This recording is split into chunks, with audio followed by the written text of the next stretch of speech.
கூடுதல் தகவல்களை செய்தியாளர் சரவணன் கூற கேட்கலாம். சரவணன் வணக்கம், கள தகவல்களை சொல்லுங்க. திருப்பதி திருமலை பகுதிகளில் கடந்த ஒரு வாரமாக கனமழை லேசான மழை பெய்து வருகிறது. இதனால் கோவிலுக்கு சென்ற பக்தர்கள் வெளியே வர முடியாமலும், வெளியே வந்த பக்தர்கள் தங்கள் அறைகளுக்கு செல்ல முடியாமலும் அவதிப்பட்டு வருகின்றனர். மேலும் மலைப்பாதைகளில் அவ்வப்பொழுது சின்ன பாறைகள் பிரிந்து விழுவது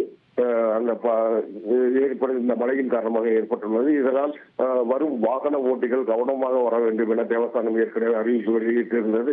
கடந்த ஒரு வாரமாக மழை பெய்து வருவதால் திருப்பதி சேஷாசல மலை பகுதிகளில் அடர்ந்த பகுதிகளிலிருந்து மழை பெய்து வருவதால் திருமலையில் உள்ள பாப விநாசனம், ஆகாச கங்கை, கோகர்ப்பம் மற்றும் பசுபதாரா, குமாரதாரா போன்ற அணைகள் உள்ளன. இந்த அணைகளுக்கான நீர்வரத்து நாளுக்கு நாள் அதிகரித்து வருகிறது.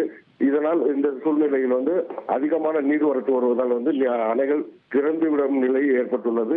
மேலும் ஓரிரு நாட்கள் இன்னும் தொடர்ந்து 28, 30 தேதிகள் வரை இந்த மழை இருப்பதால் தொடர்ந்து இந்த அணைகளை தேவஸ்தான நிர்வாகம் கண்காணித்து வருகிறது. மேலும் திருமலைக்கு வரும் பக்தர்கள் கவனமாக சொந்த வாகனத்தில் வரும் பக்தர்கள் கவனமாக வர வேண்டும் என்று எச்சரிக்கை விடுக்கப்பட்டுள்ளது.